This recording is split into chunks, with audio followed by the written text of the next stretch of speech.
Hola, esto es NTV Info. Mi nombre es Carlos Bedoya y hoy vamos a hablar de la emergencia climática que vive el mundo. Basta decir que el año pasado, 2024, ha sido el año más cálido de los últimos siglos.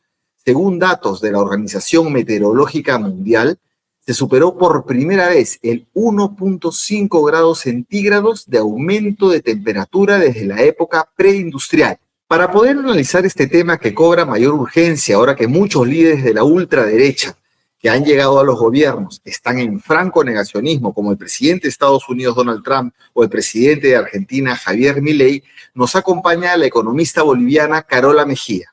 Empezamos.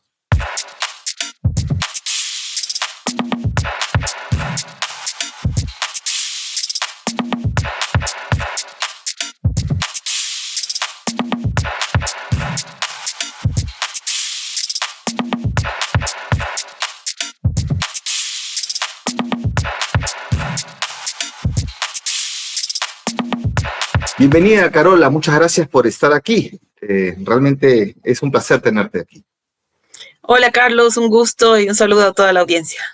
Bien, solo decir que Carola Mejía es economista, es magíster en Economía y Desarrollo, especializada en Desarrollo Sostenible, Proyectos Ambientales y Financiamiento Climático. Actualmente es coordinadora del área de Justicia Climática, Transiciones y Amazonía de Latindad, así que es una voz autorizada en el tema.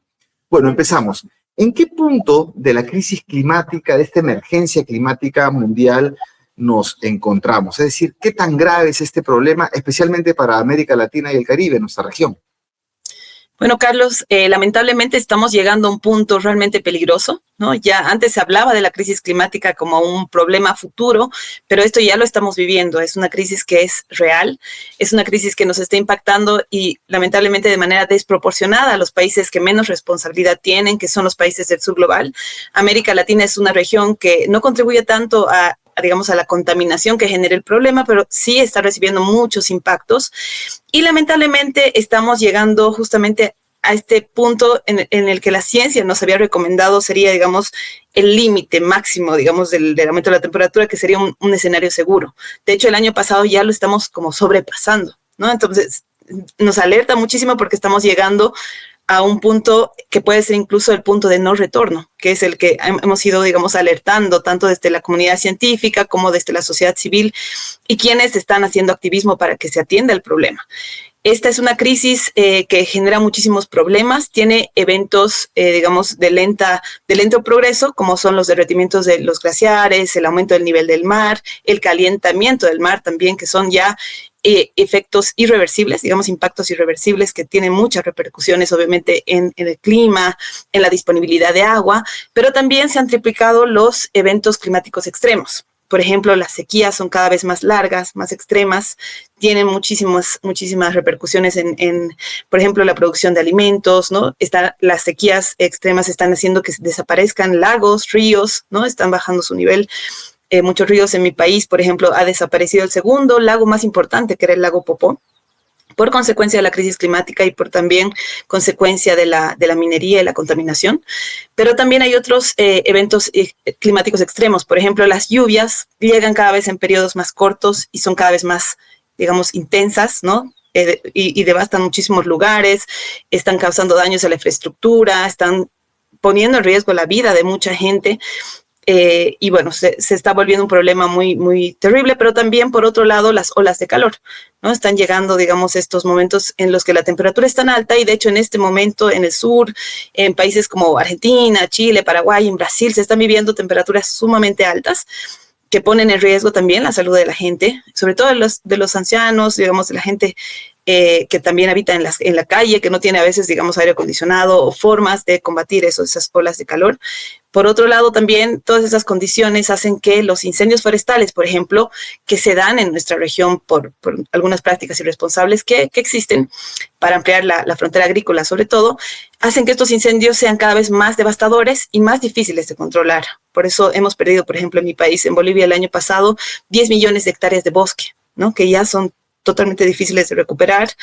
Y bueno, la crisis climática así está teniendo ya impactos que ponen en riesgo a la gente, a las personas, ponen en riesgo la la seguridad alimentaria, la seguridad hídrica, que para mí es un tema fundamental. Estamos hablando de que va a haber una escasez de agua de aquí a muy pronto, ¿no? De hecho, ya hay ciudades y hay regiones, especialmente en el área rural, que ya están experimentando, digamos, este déficit hídrico, y esto puede ser un problema muy, muy grave, ¿no? Y también estamos viendo que hay enfermedades que están apareciendo en muchos lugares como la malaria, el dengue, justamente porque las condiciones ahora son, digamos, más...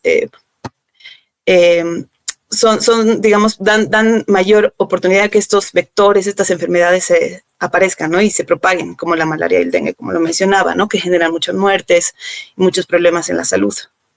Eso es para darte algunos ejemplos, ¿no? Claro, o sea, significa muerte de personas, muerte de animales y desplazamiento humano también, ¿no? Porque si no hay agua en una ciudad, va a tener que irse a otro lado, ¿no? Efectivamente es un problema grueso. Pero tú hablabas de que en América Latina, digamos, recibimos y el Caribe muchos impactos, pero no hemos contribuido a este problema como otros. Entonces, ¿quiénes son los responsables? Se habla mucho de los países industrializados.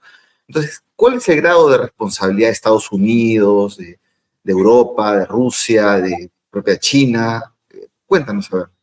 Sí, bueno, hay que reconocer, y esto está reconocido a nivel internacional, hay una responsabilidad histórica diferenciada, ¿no? Los países del norte global, los países industrializados han contaminado más y contaminan más también actualmente, y son responsables de esta crisis climática porque son quienes están contribuyendo más a estas emisiones de gases de efecto invernadero, que son las que han engrosado la capa atmósfera, las que, ¿no? Y están generando el problema. Por ejemplo, hay un dato que dice que el 91% del exceso de estas emisiones de gases contaminantes vienen del norte. Hay proyecciones de la NASA que lo demuestran. Y hay también algunos estudios que dicen que, por ejemplo, Estados Unidos ha sido el principal deudor climático histórico, digamos, es el principal país que ha estado contribuyendo a esta crisis climática con sus emisiones, ¿no? De gases contaminantes, principalmente el dióxido de carbono. Esto proviene especialmente de la dependencia que tienen estos países en la quema de combustibles fósiles, como el gas, el petróleo, ¿no? El carbón, para generar energía. Entonces, ese crecimiento que han tenido estos países en términos económicos ha tenido un tremendo sacrificio a nivel más planetario, ¿no? A nivel justamente de haber sobrepasado los límites del planeta, ¿no? Esta contaminación está causando no solo la crisis climática, sino también la crisis de pérdida de biodiversidad y otras, son 9 en total, digamos, otros 9 límites planetarios que ya estamos sobrepasando como humanidad. Entonces, se ha reconocido que son problemas globales, trascienden fronteras, pero no solamente es una responsabilidad de países. Hay una responsabilidad muy grande también a nivel de las corporaciones, por ejemplo, de los combustibles fósiles, que están generando millones de dólares cada año en ganancias y son las responsables también del problema y no tienen ninguna responsabilidad establecida en el marco de las negociaciones internacionales, por ejemplo, ¿no? Por otro lado, también tiene mucho que ver con el estilo de vida de la gente y con las brechas de desigualdad, porque el consumo. El consumo, porque el 1% más rico, las élites, son las que más generan, digamos, esta contaminación, en relación obviamente al 50% más pobre que genera muy, muy poco, ¿no? De estas emisiones. Entonces, de eso hablamos cuando hablamos de justicia climática, digamos, en términos de esas responsabilidades comunes, pero diferenciadas, ¿no? Por actores, por países, por sectores. Claro, en el caso de las corporaciones también con mucho lobby, ¿no? La industria del plástico, la industria del petróleo, lo hemos visto incluso en la COP, en las anteriores COP. Vamos a hablar de eso un ratito, pero solo para establecer responsabilidades. Por ejemplo, hablabas que Estados Unidos se considera como uno de los principales responsables por la emisión por la quema de combustibles fósiles. Bueno, también está la industria cárnica, hay una serie de cosas desmedidas. China también está teniendo cada vez más responsabilidad en el asunto, digamos, en el tema de la crisis climática, pero si lo consideramos en términos per cápita, es decir, considerando su población y su, digamos, área geográfica, ahí se reduce un poco su responsabilidad en comparación con otros países del norte, ¿no? Sin embargo, sí también ha tenido un modelo de crecimiento bastante sucio por muchos años, ¿no? Y sí es importante también visibilizar que por un tema más de negocio, yo creo, China está invirtiendo ahora bastante en tema de energías limpias. Está cambiando también su matriz energética, se está posicionando en el mundo también como un proveedor de estas energías renovables, ¿no? Como la solar, la eólica. los autos eléctricos, por ejemplo, está liderando, digamos, muchos de estos sectores que son sectores alineados a esta transición energética que tiene que darse, ¿no? Para dejar de depender de estos combustibles fósiles, justamente. Entonces, ahí es, sí, o sea, China tiene una responsabilidad, pero también hay que, si lo analizamos desde el punto de vista per cápita y también desde el punto de vista de su área geográfica, ¿no? Ahí baja un poquito en el ranking de responsables. Y aparecen los otros que son los países del norte, ¿no? Es interesante, deberíamos profundizar sobre el cambio de matriz energética que tiene China llevando a cabo, pero que necesita para hacer eso muchos recursos naturales más bien de otros países y eso fomenta extractivismo. Bueno, es bastante complejo el tema.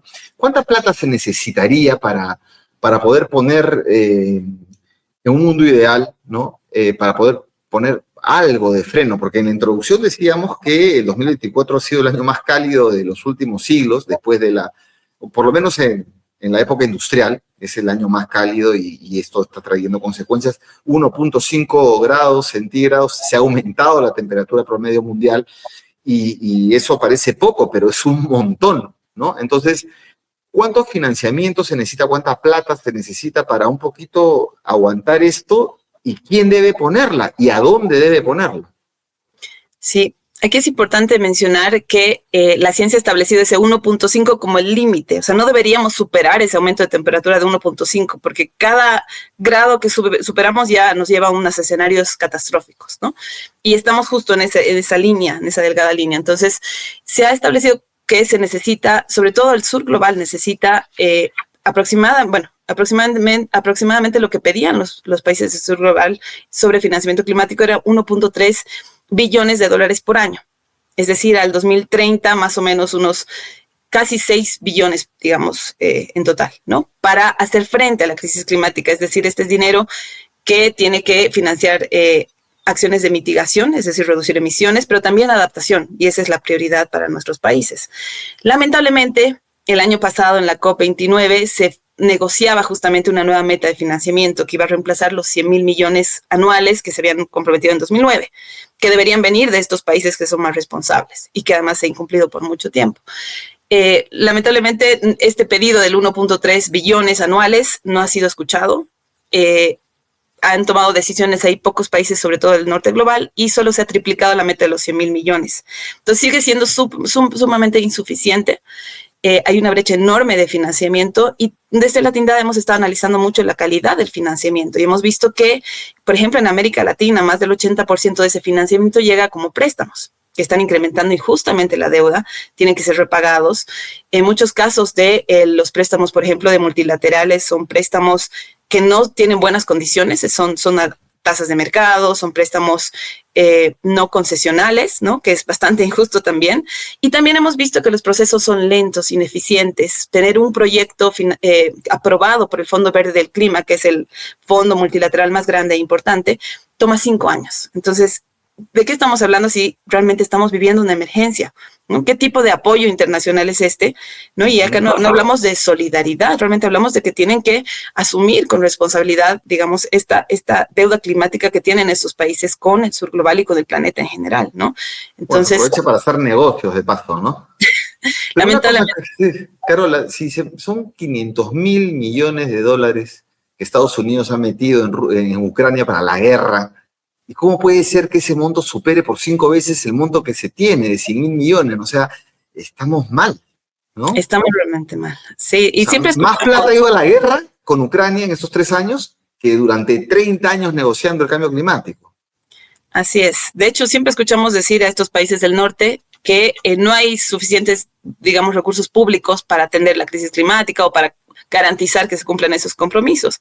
Pero como dices, el financiamiento está ahí, solo que está yendo a la guerra, está yendo a los subsidios, a los combustibles fósiles, está yendo a industrias que son las que están generando el problema, ¿no? Y actividades extractivas en nuestros países también. Y lamentablemente estamos viendo que los flujos de financiamiento van a reducirse muchísimo. Y vamos a hablar de esto seguramente con todo el tema del contexto político internacional, ¿no? Precisamente, bueno, ya que estamos entrando al tema político, porque estas son decisiones pues, que se toman, además en campañas electorales se habla del tema y quienes son los responsables quitan cuerpo y esto todo depende también de las decisiones, muchas veces de los gobiernos y presidenciales, ¿no? Que tienen que tener una voluntad. Sin embargo, últimamente ha llegado pues una ola de presidentes de ultraderecha, que son negacionistas del cambio climático, no creen en eso, dicen que es parte de la agenda woke, una agenda verde, una agenda que no sirve, que no trae trabajo, etcétera, y que es mentira, ¿no? Que el clima siempre cambia en la Tierra y que no hay problema. Donald Trump es el ejemplo, Estados Unidos todavía la primera potencia mundial en declive, pero todavía es una potencia. Se ha retirado de la conferencia de París, se ha retirado de este acuerdo, del acuerdo de París, ¿no? Que reunía también a varios países para poder llegar a metas de financiamiento concretas, entre otras cosas, y otros acuerdos de emisión, de reducción de emisiones. Se ha retirado, también tenemos a Milei, tenemos la llegada también a Alemania de un gobierno conservador, cuando Europa tenía una agenda bastante verde, no sé cómo va a repercutir. Entonces, vayamos por partes. En el caso de Donald Trump, ¿cómo repercute? Además, ni bien llegó y ya dio normas a favor de la industria del plástico, que había sido bastante regulado porque genera problemas. No basta decir que hay una isla de plástico del tamaño de Australia que está por el Pacífico, que es todos los desechos que no son de alguna manera reutilizables ni biodegradables y están ahí para eterna memoria. Entonces, ¿cómo impacta esto de la llegada de Donald Trump y ese negacionismo? Bueno, es realmente lamentable lo que está sucediendo, ¿no? Donald Trump ya desde su primera gestión anunciaba que él era negacionista del cambio climático, que Estados Unidos iba a salir del Acuerdo de París. Ahora está retirando justamente a Estados Unidos de este acuerdo marco, que es el más importante en el marco de las negociaciones. Ahí todos los países se habían comprometido a reducir sus emisiones. Tenían que reducir el 45% de las emisiones totales, digamos, al 2030, para poder mantener este equilibrio que te decía de la temperatura y que no superemos el 1.5. Ahora que Estados Unidos se va, obviamente el principal contribuyente a las emisiones contaminantes no va a estar haciendo esfuerzos. Donald Trump ha llegado y ha revertido muchísimas políticas ambientales, está firmando decretos a favor, como dices, de la industria de plásticos, de los combustibles fósiles, ¿no? Y esto tiene muchísimas implicaciones negativas. Y también lo que está haciendo es cerrar laboratorios, observatorios que eran claves para que la comunidad científica pueda hacer las proyecciones y podamos entender cuánto tiempo nos queda, qué tanto estamos reduciendo las emisiones. Y por otro lado, siento un precedente muy malo que hace que otros países también hayan de pronto reducido su compromiso de financiamiento climático. Ayer, por ejemplo, el Reino Unido anunciaba que está reduciendo su presupuesto para cooperación internacional del 0.5 al 0.3 y que va a aumentar su presupuesto en tema de guerras, ¿no? En el sector bélico. Lo mismo han anunciado Alemania, Suiza, Francia, Bélgica, Holanda. Entonces ya pone, digamos, a toda la comunidad internacional, sobre todo del norte global, que son estos principales responsables, tomando medidas que reducen sus compromisos, que reducen el dinero y los esfuerzos que van a hacer estos países para atender la crisis. Cuando te comento que estamos en un momento crítico, realmente en los últimos años, clave para enfrentar o para ponerle un freno a esta crisis climática, antes de que sea muy tarde. Y cuando hablamos de que sea muy tarde, hablamos de pasar ese umbral del 1.5 grados y que realmente tengamos después impactos que no se puedan revertir más y que estemos afrontando escenarios catastróficos para la población, para las especies, para el planeta en general, ¿no? Entonces es lamentable que no haya esa voluntad política, que haya presidentes como Milei en la región que están siguiendo los pasos de Trump, que el año pasado en la COP29 han dejado las negociaciones. Todavía Argentina no ha dejado formalmente, digamos, el Acuerdo de París, pero está a pocos pasos de hacerlo. Pero ya, como tú decías, el hecho de tener países europeos que antes tenían una agenda verde muy fuerte, reduciendo su presupuesto para temas climáticos, para cooperación al desarrollo y para invertir en las guerras, que además son un sector que genera muchísimas emisiones, aparte de todo el daño que causan a nivel, obviamente, de la humanidad. En Ucrania se ha generado muchísimo cambio, muchísimo impacto climático, ¿no? La guerra, ¿cuánto ha generado de impacto climático esta guerra en Ucrania? No tengo los datos, pero sin duda son obviamente industrias que contaminan muchísimo, ¿no? Que contaminan muchísimo y además que reducen el financiamiento que podría estar yendo a atender estos problemas, a cerrar esta brecha gigante que mencionábamos, mínimamente de 1.3 billones por año, y están destinándose a sectores que están matando, que están generando tantas discordias, tanto daño, ¿no? A nivel de la humanidad. es realmente lamentable, es muy lamentable y bueno, ahí todavía no hay que perder la esperanza, todavía yo creo poco en los políticos, pero sí creo en la fuerza y el poder que tiene la gente, ¿no? Y el movimiento social y bueno, esperamos ser escuchados. Y realmente creo que ahí tenemos que ahora duplicar nuestros esfuerzos, nuestro trabajo de incidencia, ¿no? Y no permitir que esta agenda pierda prioridad a nivel internacional porque es muy importante. Pero en el caso de Europa, por ejemplo, que ahora está hablando de lo de Ucrania, está fuera de las negociaciones de la paz, ¿no? Entre Estados Unidos y Rusia, quedó fuera de juego. En Alemania ha llegado un gobierno conservador, pero era el continente o de los países ricos el que tenía la agenda verde más clara, ¿no? Entonces, ¿cómo va por ahí?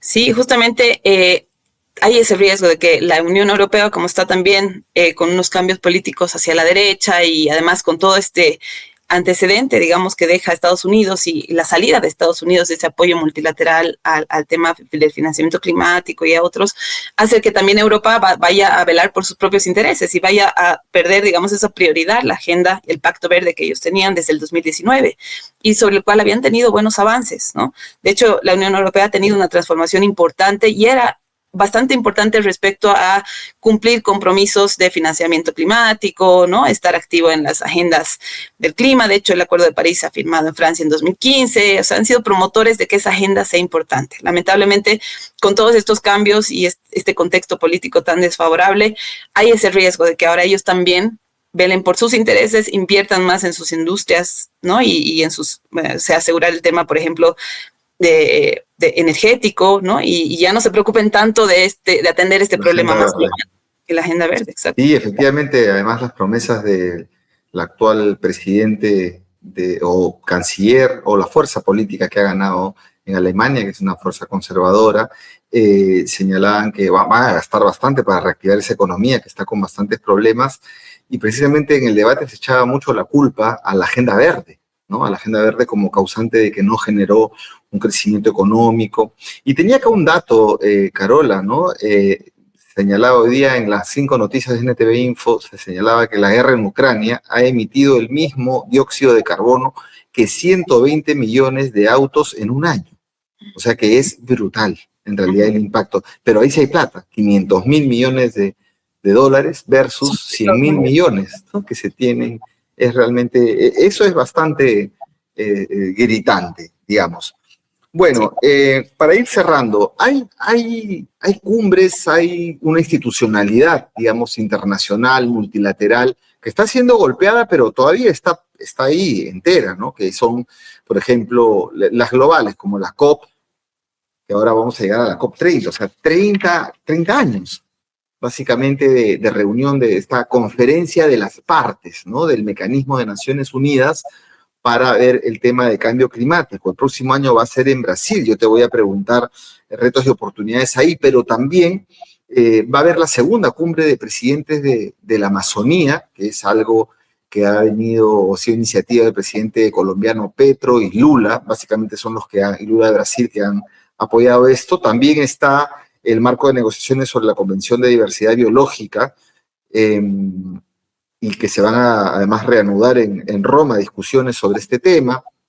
Entonces, tenemos esta agenda, las COP, la cumbre amazónica, todas este año, y la COP 30 en Brasil, la cumbre amazónica, que será, me imagino, en Colombia, no sabemos, bueno, no sabemos la fecha todavía, tú nos podrás decir qué hay sobre eso, y la Convención de Diversidad Biológica. ¿Cómo estos espacios, qué expectativas hay? ¿Todavía se puede confiar en estos espacios? ¿Qué avances han habido ahí? ¿Qué retrocesos? Bueno, lamentablemente es frustrante seguir esas negociaciones. Como dices, ya han pasado 30 años, bueno, y la crisis se siente cada vez más fuerte, ¿no? Y se ve que no hay voluntad política para atenderla. Solamente se están promoviendo falsas soluciones, como los mercados de carbono, por ejemplo, que ha sido lo primero que se aprobó el año pasado en la COP29. Vemos cómo hay un lobby terrible de las corporaciones de combustibles fósiles en el marco de las negociaciones. Hemos visto y criticado mucho desde la Tindad que, por ejemplo, la presidencia de la COP29 de Dubái, la de Egipto, de Emiratos Árabes, hayan sido justamente precedidas por gente que está vinculada a estas industrias, ¿no? El presidente de la empresa nacional de combustibles fósiles era el presidente de la COP o sea, de cambio climático. Entonces, ya se ha perdido y se está perdiendo esa confianza en que estas negociaciones realmente lleven al planeta, digamos, a un buen resultado. Sin embargo, son los espacios válidos en el marco de Naciones Unidas y por eso hemos tratado de estar haciendo incidencia, ¿no? Mejor tenerlos que no tenerlos. De alguna manera sí, porque no tenerlos implicaría que no haya reglas, que todo el mundo vaya por su lado. Y como lo mencioné, en el marco de esa convención, en 2015, el Acuerdo de París al menos sentó objetivos claros, ¿no? Reducir ese 45% de las emisiones al 2030, no superar el 1.5 o los 2 grados máximo como, digamos, límite de aumento de la temperatura respecto a la época preindustrial, temas de adaptación, ¿no? Que todos los flujos financieros estén alineados a transformar los modelos económicos hacia modelos que sean más resilientes al cambio climático, es decir, que resistan mejor a estas nuevas condiciones, pero también que sean más bajos en carbono. Entonces, esa claridad y el hecho de que los países hayan puesto compromisos hace que haya, digamos, al menos un monitoreo de que esto se puede estar implementando. Lamentablemente, los compromisos que han trazado los países son todavía muy insuficientes para cumplir esa reducción de 45%. Seguimos en ascenso de los gases contaminantes, o sea, eso no está cambiando realmente mucho. Y como lo mencionó, solo se están fomentando las falsas soluciones. Tecnologías que son carísimas, por ejemplo, cuando Emiratos Árabes era la sede de la COP, decía, bueno, tenemos que implementar tecnología carísima para capturar el dióxido de carbono y meterlo debajo del mar, ¿no? Pero que no es realmente una solución que todo el mundo puede ¿no? financiar o que es, además, que puede tener ciertos riesgos. Los mercados de carbono que han demostrado que no son una solución real, porque al final son una oportunidad para que las industrias, empresas y países que más contaminan paguen por seguir contaminando y compensen sus emisiones. Entonces eso no reduce, no es realmente buscar esa reducción real, es una reducción neta la que están jugando ahí los países y siempre basados en mecanismos de mercado, que lamentablemente, como dice el presidente Petro en muchas ocasiones, el mercado nos ha llevado a esta crisis, ¿no? Buscar siempre la ganancia, ese consumismo, en modelos capitalistas, extractivistas. Entonces creo que ahí las cumbres están perdiendo mucha credibilidad, pero todavía hay algo de esperanza y al menos como estamos en los últimos años tenemos que estar haciendo incidencia ahí, ¿no? Como región, como sociedad civil, sí, como movimientos sociales, ¿no? Bien, precisamente, para terminar, hablaste de que tienes confianza en eso, ¿no? En los movimientos sociales, en la organización de las personas, en la presión que se puede hacer desde la sociedad civil y entendemos que tú lideras con varias organizaciones más, expertos, expertas, una campaña sobre el tema que es el tiempo se acaba, el futuro es ya, como diciendo, ya estamos, ¿no? en la emergencia. ¿En qué consiste esta campaña? ¿Cómo se pueden sumar y qué están esperando lograr con esto?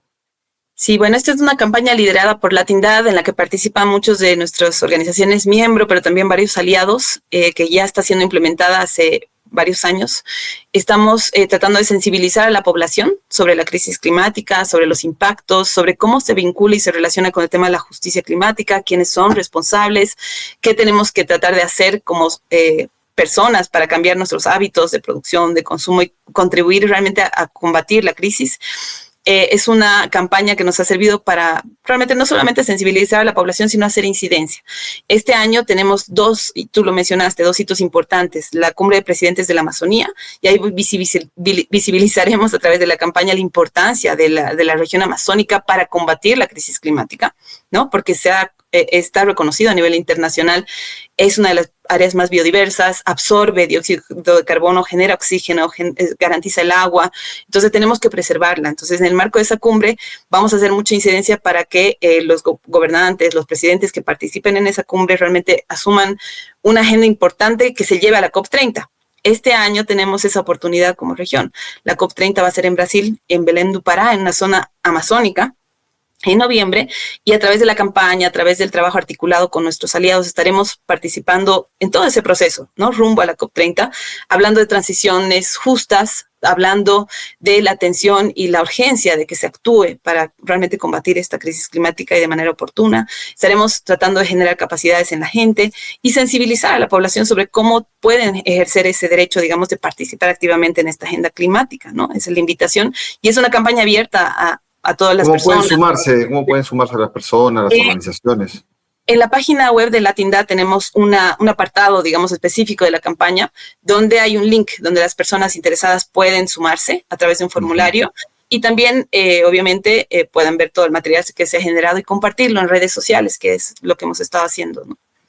Por lo menos, ¿no? Y la tienen difícil porque enfrente tienen pues una tremenda industria con muchísimo dinero, con miles de millones, tratando de incidir para que nada cambie, ¿no?